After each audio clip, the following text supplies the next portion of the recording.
Hello, Dream Builders, and welcome back to another episode of the Dream Design Podcast with Amy Lee.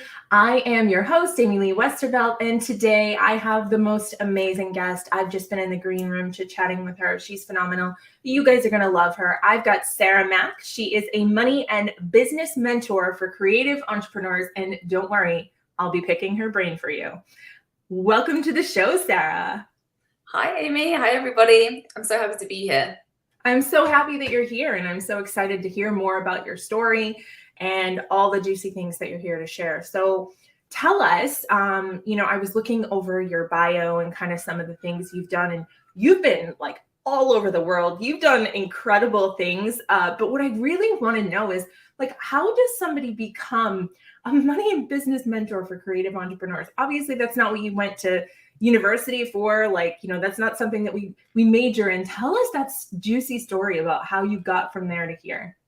Yeah, that's a good story, because I didn't even know what the coaching industry was like the year before I got into this. So my background was in like theater and dance and drama and film, and I was working on film crews for 8 years, and I did my master's in film studies.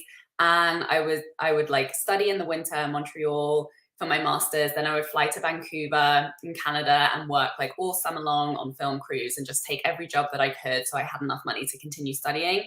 And that led to a burnout / like Saturn's return / spiritual awakening / like just emotional health crisis. And I knew that I couldn't continue working in the film industry because it was like 18-hour camera days, like driving trucks, lifting heavy gear. Like I physically just wasn't able to do it. And I knew that it wasn't going to be, I was looking at the heads of departments for, all the different departments I worked in. And I was like, I don't want any of these jobs. And I just didn't see it as being something that would be creatively fulfilling for me. And film crews are like 90% men. And I was just kind of sick of being treated as like the cute girl on set and just like not being respected for my ideas. And I was like, I just really want to have more fulfillment. I want to be able to travel more. And so I knew I wanted to be an entrepreneur. I knew I wanted to have an online business, but I thought I would have to like retrain. I thought I had no skills. It was going to take a really long time.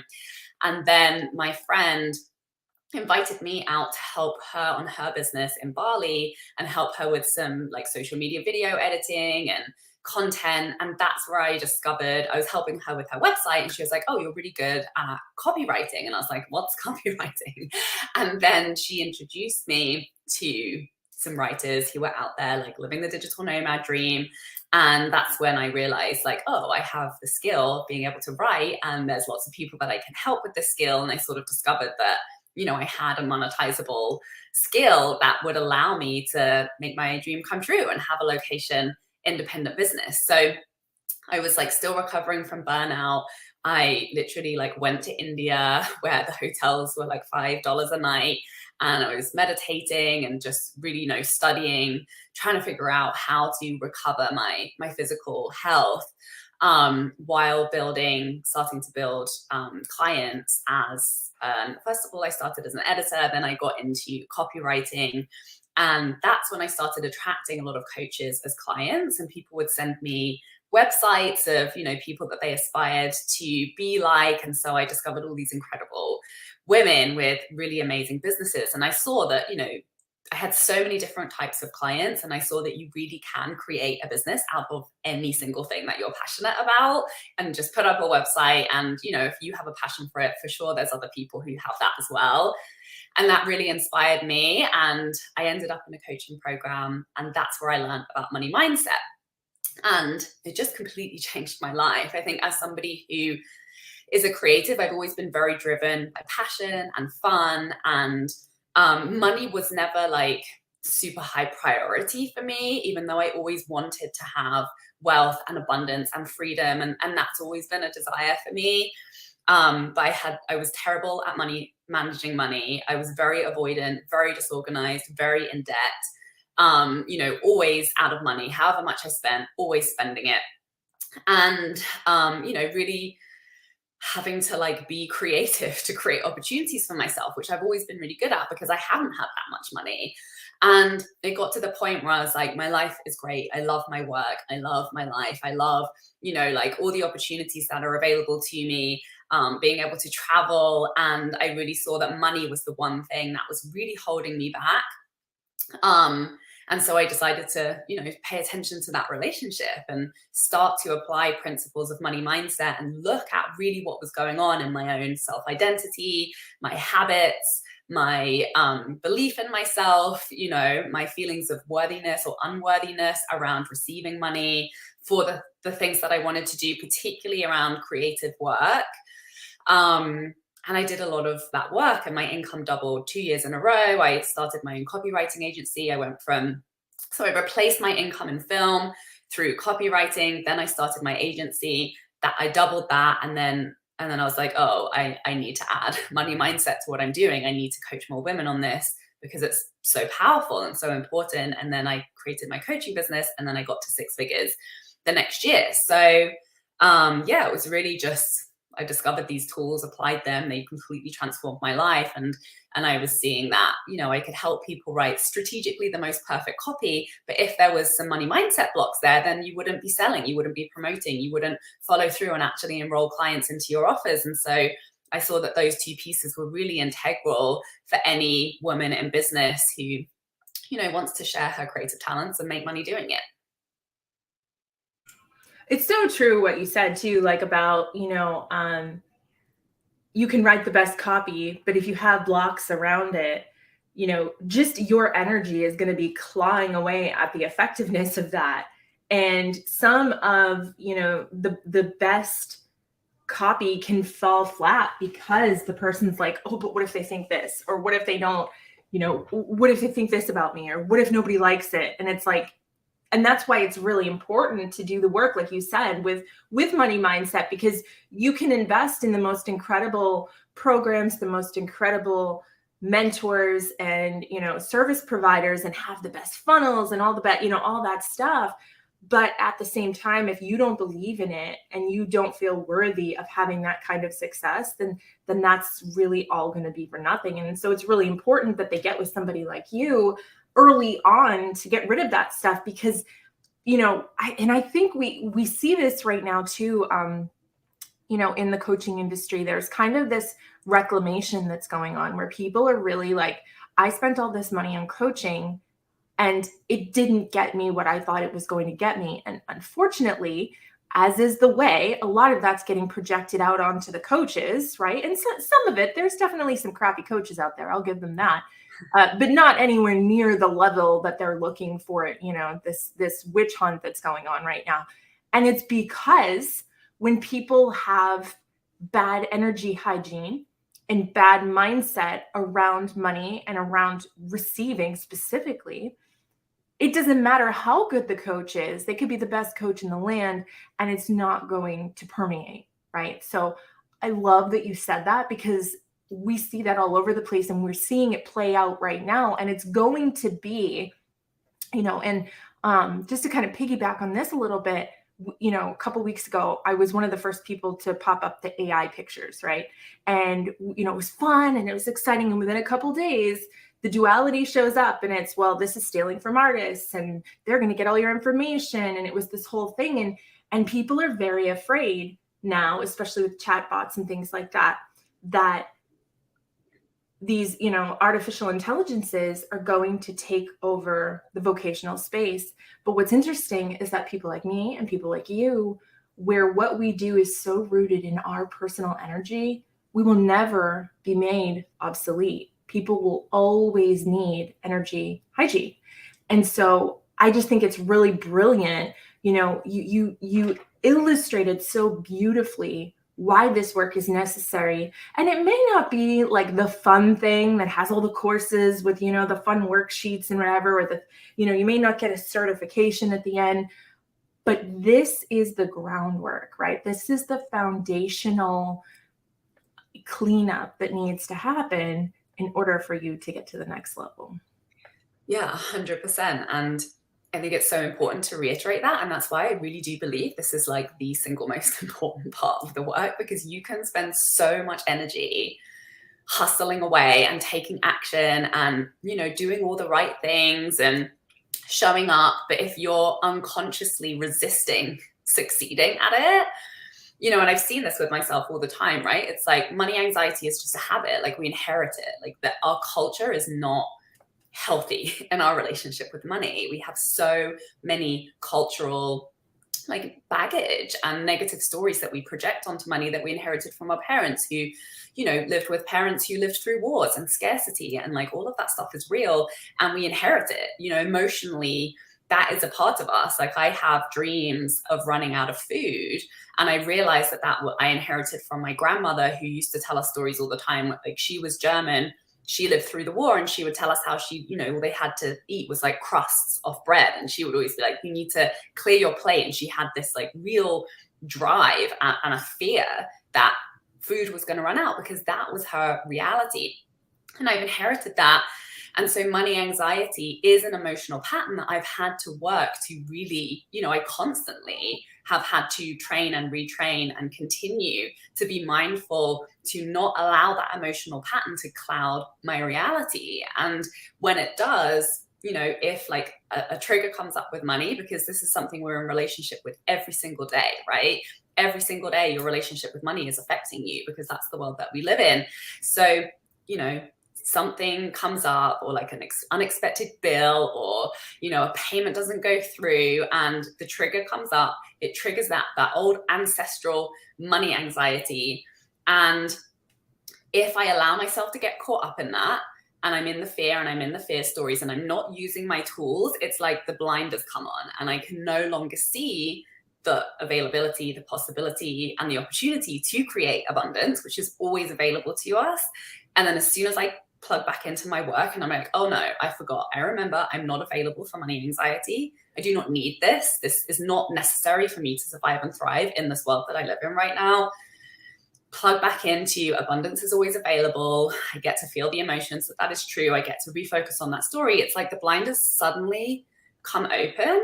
And then I'll like log into my inbox and there was like requests for people who want to work with me, or like, checks that came in that I just like didn't see because I was like in the money anxiety rabbit hole.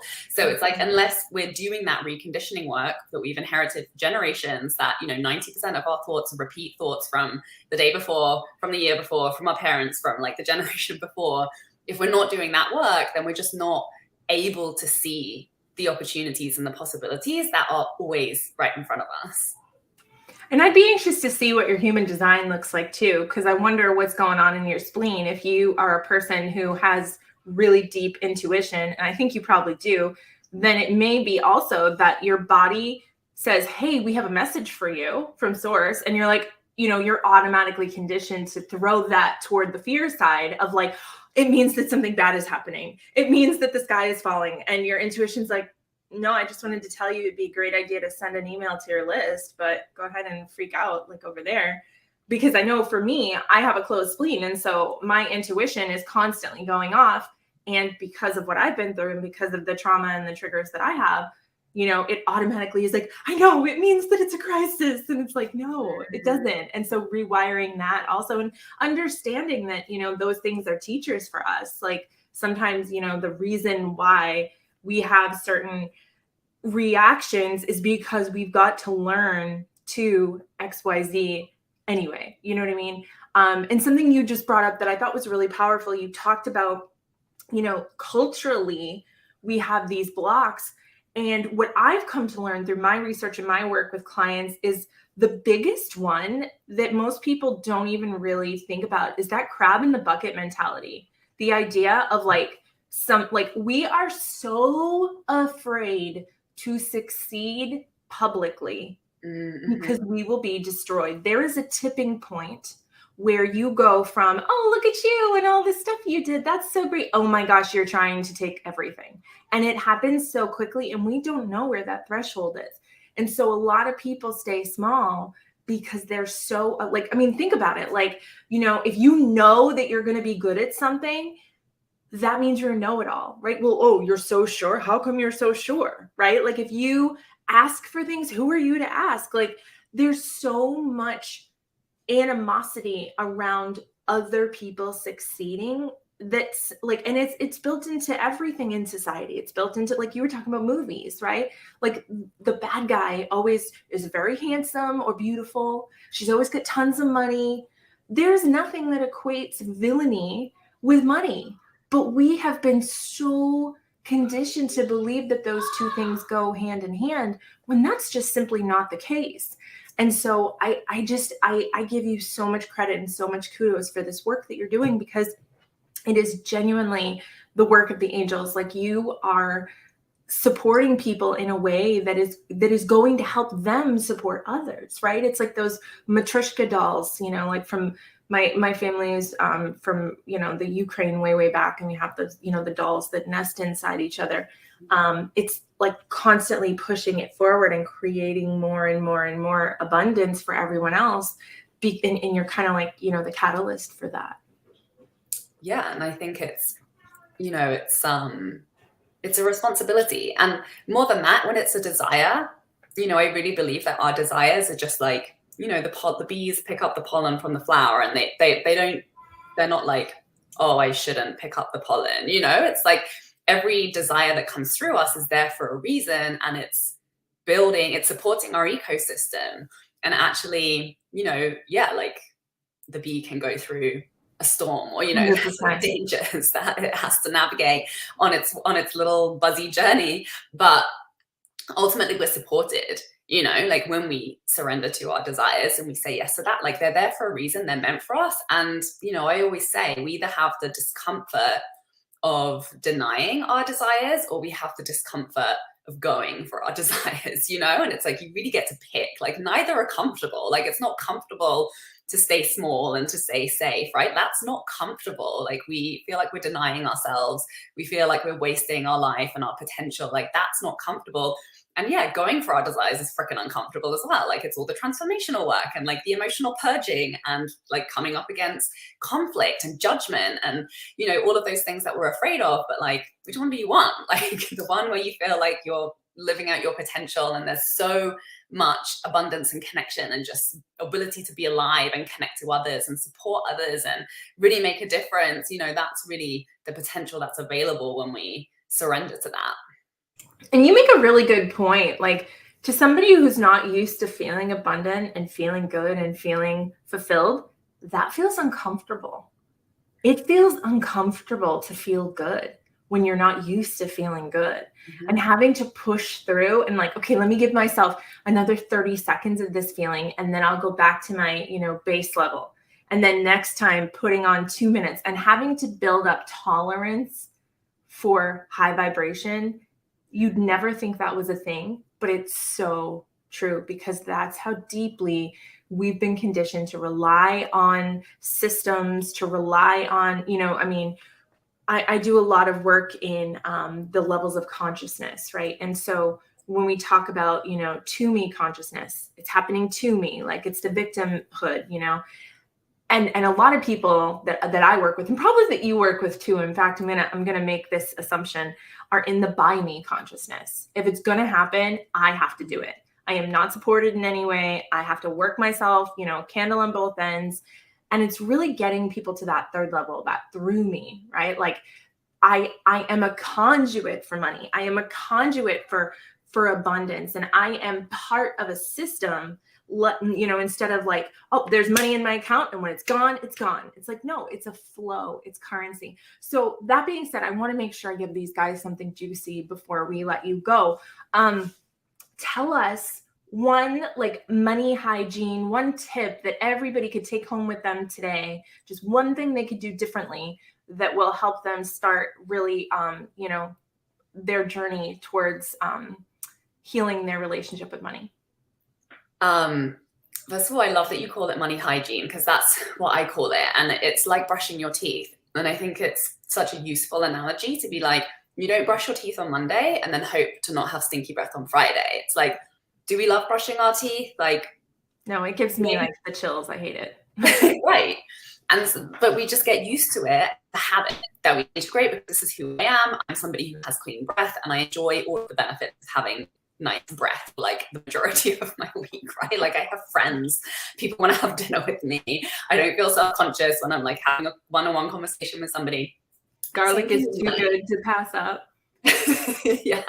So same thing with your money. If you have money stress, if you have money anxiety, if you're not making the money that you want, do some cleanup, do a little bit every day, right? Just like actually write down, like, what are the thoughts that I'm thinking about money right now? Get them out, like get the flaws, get the bits out and be objective about them. And then be like, okay, cool. This is what I'm thinking. This is what I'm constantly redigesting every single day. So is it a surprise that my money results are what they are? No. So let's change the story. Just pick a better story, right? Like it can be 1 or 2 or 3 or 5. Just like write down a few beliefs that you are regurgitating internally. Get that objectivity, put it down on paper, and then just be like, okay, cool. If I was to hit the magic button and have the money reality or the story that I really wish was true for me, like what would that story be? And just start to nudge your brain and your focus. It's like your GPS, right? Like imagine your brain is a Google search engine. Whatever you put into it, it's going to start to do the work to bring you whatever it is you need to, you know, meet that objective. So put those stories in your GPS, and that just like, hey brain, let's focus on like, what would it look like to feel relaxed around money? What would it look like to feel fulfilled in the way that I'm making money? What would it look like to have a peaceful, abundant relationship with money? And just start to focus on that possibility, and then your brain will start to point you in directions that will make that a reality for you. Good old reticular activating system saves the day. I love it. So you have a fun little freebie workshop that you wanted to tell us about, right? Yeah, so I created a really awesome free series called the Creative Cashflow Accelerator free series. And it's 3 trainings. And it's really just like, let's get our rubber gloves on. Let's come together. And like, yeah, this work can like not feel good, but it's so fun when we do it together. And it's so fun to have support with it. And I share some really, really, really quick, powerful processes that are going to create some instant shifts for you, and just to start to let go of some of that gunk that we carry around in our relationship with money, and to really set you on course to receiving the money that is available to you in the ways that you really are excited to receive it, and that will be fun for you to create it. So I would love to see you all in there, and to check that out, and to let me know like what comes up for you, what insights, shifts, and breakthroughs happen for you when you go through the training series. And if you guys want to stalk her, this is her website. So you can find out all the juicy things that she's done. She's got her bio on there, so you can see all the fantastic things. Guys, she's a rapper, so you'll have to ask her about that when you chat with her yourself. And of course, then if you want to follow her on social, you can go right here. So any last words for us, Sarah, today before we let you go? Just that you deserve to be wildly abundant, not just in money, but in fun and freedom, emotional freedom, creative freedom. And it's all available to you. And we get to create that together, and we get to have so much fun doing it. So well said. Thank you so much for being here today, Sarah. Sarah Mack, who is a money and business mentor for creative entrepreneurs. You guys message her, talk to her. She has incredible energy. She's super fun. Go sign up for her free workshop and you won't be sorry. Thank you so much, Sarah, for being here. Thank you so much for having me. This was so fun. Thanks, absolutely. Everyone. And that'll do it for this week's episode of the Dream Design Podcast with Amy Lee. Until next time, may you be happy, may you be healthy, may you be safe, and of course, may you be at peace. Namaste.